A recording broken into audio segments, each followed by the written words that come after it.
Hello बच्चों, आज हम पढ़ेंगे क्लास 8 संस्कृत रुचिरा का पहला चैप्टर सुभाषितानी। यहाँ पर हम आपको श्लोकों का अर्थ बताएंगे और साथ में पाठ से संबंधित प्रश्नों के उत्तर भी। तो चलिए शुरू करते हैं, आप भी हमारे साथ पढ़ें। तो बच्चों, आप देख रहे हैं ना, यहाँ पर यह है हमारा चैप्टर सुभाषितानी और हम आपको यहाँ पर श्लोक पढ़कर उनका अर्थ भी बताएंगे। तो आप ध्यान दें, आप श्लोक पढ़ते समय उच्चारण का ध्यान दें। तो पहला श्लोक हमारे पास, गुणा गुणगेषु गुणा भवन्ति ते निर्गुणं प्राप्य भवन्ति दोषा सुस्वादुतो या प्रभवन्ति नद्या समुद्रम आसाद्य भवन्ति पेया। तो यहाँ पर जो है आप ध्यान दें, श्लोक का अर्थ हम आपको बता रहे हैं। गुणवान व्यक्तियों के लक्षण गुण होते हैं, वही गुण गुणहीन व्यक्ति को प्राप्त करके दोष बन जाते हैं। जिस प्रकार नदियाँ पहाड़ से स्वादिष्ट जल लेकर निकलती हैं, परंतु समुद्र में पहुंचने पर पीने योग्य नहीं रह जाती। तो आपको मालूम होगा बच्चों कि समुद्र का पानी कैसा होता है, खारा, जो कि पीने योग्य नहीं होता, जबकि नदियों का पानी कैसा होता है, स्वादिष्ट। अर्थात लक्षण व्यक्ति व्यक्ति पर निर्भर होते हैं कि वह गुण है या अवगुण। इसके बाद आइए दूसरा श्लोक पढ़ते हैं। साहित्य संगीत कला विहीन साक्षात पशु पुच्छ विषाणहीन तृणम न खादन्नपि जीवमान तद्भागधेयम परम पशूनाम। तो यहाँ पर जो कहा गया है, जो व्यक्ति साहित्य संगीत तथा कला कौशल से रहित है, वह वास्तव में सींग व पूंछ के बिना पशु के समान है, जो घास न खाता हुआ भी जिंदा है। वैसे यह पशुओं के लिए गर्व की बात है कि कुछ इंसान भी पशु हैं। इसके बाद आइए तीसरा श्लोक यहाँ पर आप ध्यान दें।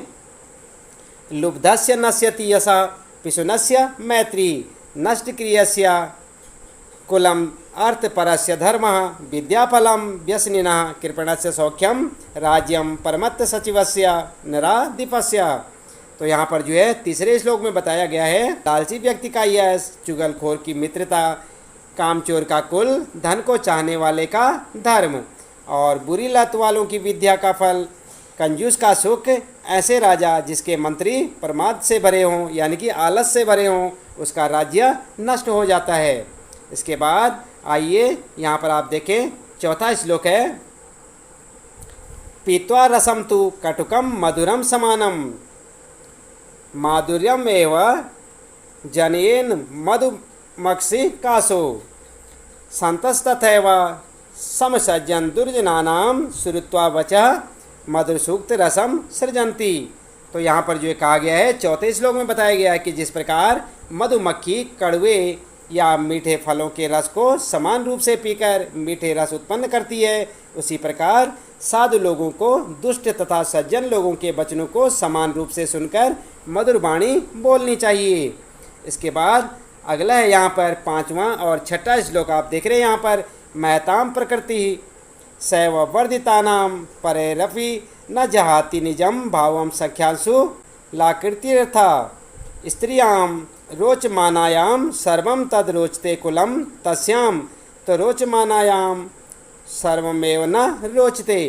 तो यहाँ पर जो है पांचवें श्लोक में बताया गया है कि जिस प्रकार महापुरुषों का स्वभाव प्रशंसा पाने पर भी नहीं बदलता है, उसी प्रकार जैसे संख्याओं में 9 का आकार नहीं बदलता, इसलिए हमें प्रशंसा पाकर ज़्यादा उत्तेजित नहीं होना चाहिए, अपने निज व्यवहार को त्यागना नहीं चाहिए। साथ ही छठे श्लोक में बताया गया कि पत्नी या स्त्री को सदा खुश रखना चाहिए, क्योंकि उनके खुश रहने पर संपूर्ण कुल खुश रहता है तथा उनके दुखी रहने पर सब कुछ दुखी सा लगता है। इसलिए अपनी पत्नी से बैरभाव त्याग कर अच्छा व्यवहार तथा प्रेम रखना चाहिए। तो बच्चों, इस प्रकार ये था यहाँ पर सुभाषितानी पाठ के श्लोकों का अर्थ, जो कि हमने आपको यहाँ पर बताया। उम्मीद है कि आप यह अर्थ आपके समझ आया होगा और श्लोकों को आप बार बार पढ़ेंगे, उनका शुद्ध उच्चारण करना सीखेंगे। इसके बाद आइए जान लेते हैं पाठ से संबंधित प्रश्नों के उत्तर भी। तो बच्चों, आप ध्यान दें, ये है आपका सुभाषितानी पाठ और हम आपको यहाँ पर बता रहे हैं प्रश्नों के उत्तर। तो आपके लिए पहला प्रश्न है यहाँ पर, पाठे दत्तानाम पद्यानाम श्लोकानाम सस्वर वाचनम कुरुत, यानी कि पाठ में दिए गए श्लोकों का सस्वर वाचन कीजिए। तो आप इसे अपने आप से उच्चारण कर सकते हैं। आप इसका अभ्यास करें। इसके बाद दूसरा प्रश्न है, श्लोकांशेषु रिक्त स्थानानि पूरयत, यानी कि श्लोक के अंशों में रिक्त स्थान की पूर्ति कीजिए। तो यहाँ पर आप देख रहे हैं ना, पहला है यहाँ पर, जैसे कि आप यहाँ पर देख सकते हैं, पहला समुद्रम आसाद्य। इसके बाद यहाँ पर क्या आएगा आपने श्लोक में देखा होगा, और नहीं तो हम आपको इसका उत्तर यहाँ पर बता सकते हैं कि यहाँ पर क्या आने वाला है। यहाँ पर क्या है, भवंत पेयः, आप देख रहे हैं यहाँ पर, और ख का उत्तर होगा यहाँ पर, जो ख है यहाँ पर क्या आएगा, उसके बाद लिखा है वचः मधुर सूक्त रसम सृजंती। तो इससे पहले यहाँ पर जो खाली स्थान है यहाँ पर क्या आएगा, ख का आएगा सुरुत्वा, सुरुत्वा वचः मधुर सूक्त रसम सृजंती। इसके बाद तीसरा यहाँ पर तद भागधेयम पशूनाम। तो यहाँ पर देखें आप, यहाँ पर खाली स्थान रखा हुआ है, तो खाली स्थान में आप क्या भरेंगे, परमम। यहाँ पर क्या आएगा, परमम। इसके बाद घ वाला है विद्याफलम। तो यहाँ पर क्या आएगा, कृपणस्य सौख्यम। यहाँ पर तो यहाँ पर आप क्या लिखेंगे, घ वाले का व्यसनिनः, विद्याफलम व्यसनिनः कृपणस्य सौख्यम। उसके बाद है अगला, ग में यहाँ पर आप ध्यान दें, स्त्रियाम, और यहाँ पर ब्लैंक कर रखा है। इसके बाद सर्व, और फिर तद, फिर यहाँ पर ब्लैंक है, और उसके बाद कुलम। तो यहाँ पर आप क्या लिखेंगे, यहाँ पर आपके लिए ग वाले में आप देखें रोचमानायाम और रोचते। यहाँ पर ये जो है दो जो शब्द हैं आपने यहाँ पर लिखने हैं। तो इस प्रकार से आपका उत्तर होगा। इसके बाद तीसरा प्रश्न है यहाँ पर, प्रश्नानाम उत्तराणि एक पदेन लिखत, यानी कि प्रश्नों के उत्तर एक पद में लिखिए। तो तीसरे प्रश्न में आपके लिए पहला प्रश्न है यहाँ पर, आप ध्यान दें, व्यसनिना किम नश्यति। तो यहाँ पर क्या होगा आपका उत्तर, विद्याफलम नश्यति, यानी कि विद्याफलम। इसके बाद ख का होगा कस्याम रोचमानायाम सर्वम कुलम रोचते। तो यहाँ पर स्त्रियाम। इसके बाद ग में है कस्य ऐसा नश्यति, तो लुब्धस्य ऐसा नश्यति। इसके बाद घ में कस्मिन श्लोके सत्संगते प्रभावो वर्णितः। तो यहाँ पर क्या होगा, प्रथमे श्लोके। इसके बाद ग वाले में है मधुर सूक्त रसम के सृजंती। तो यहाँ पर शांता मधुर सूक्त रसम सृजंती। तो इस प्रकार से आप इसका उत्तर लिखेंगे। इसके बाद है चौथा प्रश्न आपके लिए, अधोलिखित और तद्भव शब्दानाम कृते पाठात चित्वा संस्कृत पदानि लिखत। तो यहाँ पर नीचे लिखे तद्भव शब्दों के लिए पाठ में से संस्कृत शब्द चुनकर लिखिए। तो यहाँ पर आप ध्यान दें, यथा, जैसे कि यहाँ पर लिखा हुआ है पहला, आप यहाँ पर देख सकते हैं, यथा कंजूस के लिए क्या कहते हैं संस्कृत में, कृपणः। तो इसी प्रकार कड़वा है यहाँ पर, तो कड़वे के लिए यहाँ पर क्या कहते हैं संस्कृत में, आप देख सकते हैं, कटुकम। यहाँ पर क्या कहेंगे हम, कटुकम। और पूंछ के लिए क्या कहते हैं यहाँ पर संस्कृत में, पूंछ के लिए पुच्छम। और लोभी के लिए क्या कहते हैं संस्कृत में, लुब्धा। और मधुमक्खी के लिए मधुमक्षिका। और इसके बाद तिनका के लिए तृणम। तो इस प्रकार से आप यहाँ पर भरेंगे तृणम। इसके बाद बच्चों ध्यान दें आप, पांचवा प्रश्न आपके लिए, अधोलिखितेषु वाक्येषु कृतपदम क्रियापदम च चित्वा लिखत, यानी कि नीचे लिखे वाक्यों में से कृतपद और क्रियापदों का चयन करके लिखिए। तो यहाँ पर जो है वाक्य लिखे हुए हैं, जैसे कि आप देख सकते हैं, यथा मतलब उदाहरण के लिए आपके सामने एक दे रखा है, शांतः मधुर सूक्त रसम सृजंती। तो यहाँ पर जो है कर्ता क्या है, शांतः, और क्रियापद क्या है, सृजंती। तो इसी प्रकार से आप इसमें क वाले में लिखेंगे, निर्गुणम प्राप्य भवंती दोषा। तो आप क्या लिखेंगे इसका उत्तर, तो यहाँ से देख सकते हैं आप, यहाँ पर होगा कर्ता है दोषा और क्रिया भवंती। इसके बाद घ वाला है गुण गुणगेषु गुणा भवंती। तो यहाँ पर क्या लिखेंगे आप, गुणा और भवंती। यहाँ पर लिखेंगे आप गुणा, यहाँ पर भवंती। इसी प्रकार ग वाला है मधुमक्षिका माधुर्यम जनेत। तो यहाँ पर और यहाँ पर आपके लिए, तो यहाँ पर क्या लिखेंगे आप, मधुमक्षिका और जनेत। इसके बाद पिशुनस्य मैत्री यशा नाश्यति। तो यहाँ पर जो है क्या लिखेंगे आप, घ वाले में ध्यान दें, पिशुनस्य मैत्री यशा नाश्यति।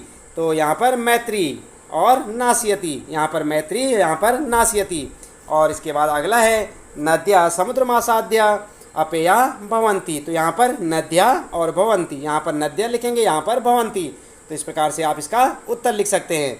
इसके बाद अगला प्रश्न आपके लिए, रेखांकित पदानी रेखांकितानि पदानि आधृत्य प्रश्न निर्माणम कुरुत, यानी कि रेखांकित पदों के आधार पर प्रश्न निर्माण कीजिए। तो यहाँ पर आप देख रहे हैं ना, रेखांकित पद हैं यहाँ पर दिए हुए, क में गुणः। तो ये रेखांकित है, गुणगेषु गुणा भवन्ति। और इसी प्रकार ख वाले में नद्या सुस्वाद तोया भवन्ति। उसके बाद ग में लुब्धस्य यश नश्यति, मधुमक्षिका माधुर्यमेव जनयति। और ग वाला है महताम प्रकृति सुस्थिरा भवति। तो यहाँ पर क का उत्तर होगा आपका के गुणगेषु गुणा भवन्ति, ख का सुस्वाद स्वाद तोया भवन्ति, और ग का उत्तर होगा कस्य यश नश्यति, घ का माधुर्यमेव जनयति, और ग का महताम का सुशिस्त्रा भवति। इस प्रकार से आप इनका उत्तर लिख सकते हैं।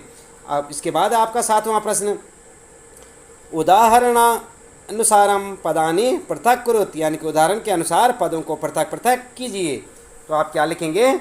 उदाहरण आप ध्यान दें, यथा, यानी कि उदाहरण आप यहाँ पर देख सकते हैं। यथा मतलब कि जैसे कि समुद्र आसाद्या, तो यहाँ पर समुद्र और आसाद्या यहाँ पर देखें ना आपने, इनका जो है अलग अलग इन्हें करेंगे आप।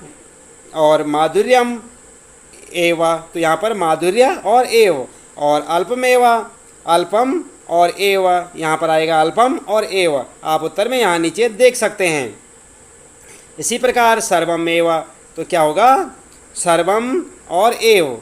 और इसी प्रकार जो है समानपि, समानपि में समानम और अपि। इसके बाद महात्मना मुक्ति, तो यहाँ पर महात्मनाम और यहाँ पर उक्ति। इस प्रकार से आप इसका उत्तर लिखेंगे। इसके बाद बच्चों आप ध्यान दें, अतिरिक्त अभ्यास यहाँ पर आपके लिए दे रखा है, आप अपनी पुस्तक में देख सकते हैं। तो यहाँ पर जो है फर्स्ट में क्या लिखा है,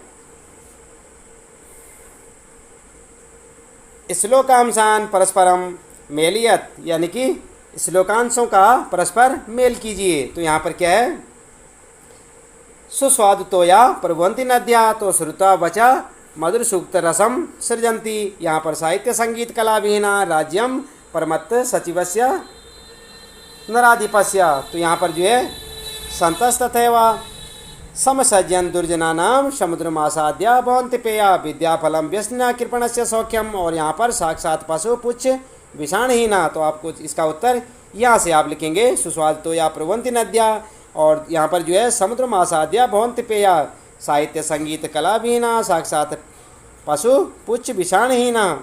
और अगला संतस्तथैव समसज्जन दुर्जनानाम श्रुत्वा वच मधुर सूक्त रसम सृजंती विद्याफलम व्यसनिना कृपणस्य सौख्यम राज्यम परमत्त सचिवस्य नराधिपस्य। तो यहाँ पर जो है इस प्रकार से आप इसका उत्तर लिखेंगे।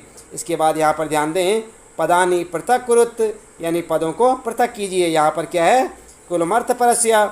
तो यहाँ पर आप लिखेंगे कुलम अर्थपरस्य, यहाँ पर लिखेंगे कुलम प्लस और अर्थपरस्य। इसके बाद त्वमेव, तो यहाँ पर क्या लिखेंगे, त्वम प्लस एव। और इसी प्रकार अहम अपि, अहम प्लस अपि। और समुद्रमासाद्या, समुद्र प्लस आसाद्या। और गृहमागतः, तो यहाँ पर गृहम प्लस आगत। यहाँ से आप उत्तर नीचे से आप देख सकते हैं, ये आपके सारे यहाँ पर उत्तर दे रखे हैं। इसके बाद अगला है तीसरा, समानार्थकम पदम चित्वा समक्षम रिक्त स्थानम लिखत, स्थाने लिखत। समानार्थक पद चुनकर सामने रिक्त स्थान में लिखिए। तो यहाँ पर आप देख रहे हैं, मंजूषा सज्जना त्यजति कीर्ति महापुरुषाणाम महात्मनाम और राजा। तो यहाँ पर जो है आप इन जगहों पे इनको भरेंगे, सही जो चुनकर यहाँ लिखेंगे। तो आप क्या लिखेंगे, पहले वाले में आप क्या लिखेंगे, कीर्ति, दूसरे वाले में राजा, तीसरे में सज्जना, और चौथे में त्यजति, पांचवें में महात्मनाम या महापुरुषाणाम। इसके बाद चौथा आप ध्यान दें, अधोदत्तेषु वाक्येषु कर्तपदम क्रियापदम च चिन्हुत, यानी कर्ता पद और क्रियापद चुनिए। तो यहाँ पर क्या करेंगे आप, यहाँ पर आप दो पद चुनेंगे अलग अलग, कौन से, कर्ता पद और क्रियापद। तो मधुमक्षिका का मधु जनयति, तो यहाँ पर मधुमक्षिका और यहाँ पर जनयति। इसके बाद दूसरा है यहाँ पर व्यसनम विद्याफलम नाशयति, तो यहाँ पर व्यसनम और नाशयति, यहाँ पर व्यसनम, यहाँ पर नाशयति। और पहले वाले में यहाँ मधुमक्षिका और यहाँ पर जनयति। तो इस प्रकार से आप ध्यान दें, तीसरे में आप लिखेंगे सज्जना आकर्णयंती, और यहाँ पर धर्मा नश्यति चौथे में, पांचवें में प्रकृति और त्यजति। इसके बाद पांचवा ध्यान दें आप, यहाँ पर पांचवा प्रश्न आपके लिए विपरीतार्थकानि पदानि मेलियत, यानी कि विपरीतार्थक पदों का परस्पर मेल कीजिए। तो आप देख रहे हैं यहाँ पर विपरीतार्थ यानी उल्टे अर्थ वाले, जैसे कुटुकम कटुकम है यहाँ पर कटुकम, तो कटुकम का वैरम। और दोषा नाशयति, मैत्री अपयस, पेया गुणा, सृजति मधुरम, यश अपेया। तो यहाँ पर आप क्या करेंगे, अब इनको जो है सही ढंग से लिखेंगे।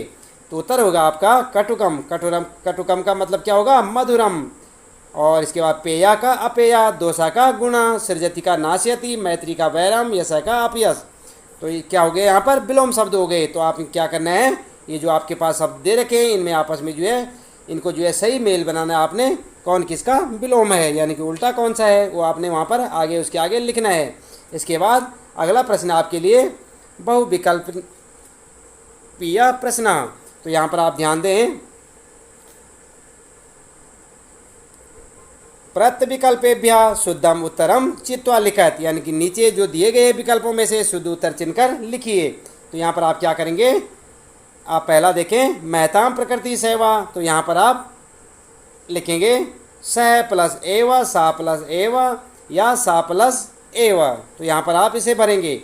और समुद्र मासाद्या भवंत पेया, तो यहाँ पर भवंती पेया, भवंत्य अपेया, भवंत्य पेया आप यहाँ पर जो है भरेंगे। तो किस प्रकार से भरेंगे आप यहाँ पर नीचे देख सकते हैं। पहले वाले में क्या आएगा, पहले वाले में आएगा सा प्लस एव, और दूसरे में भवंती प्लस अपेया, तीसरे में यश है, और चौथे में पीत्वा, और पांचवें में नराधिपस्य। इस प्रकार से आप इनके उत्तर यहाँ से देख सकते हैं।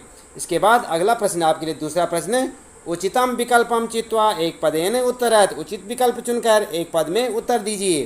तो यहाँ पर आप पहला प्रश्न आपके लिए अर्थ प्रस्या का नश्यति गुण है धर्म अर्थ है, इनमें से कौन सा नष्ट होता है। तो यहाँ पर क्या होगा, उत्तर होगा आपका पहले का धर्म, और दूसरे का होगा कस्य सौख्यम नश्यति कृपणस्य लुब्धस्य पिशुनस्य। इन तीनों में से एक आपने छांट के लिखना है। तो इन तीनों में से कौन सा होगा, कृपणस्य। आप उत्तर लिखेंगे कृपणस्य। इसी प्रकार चौथा है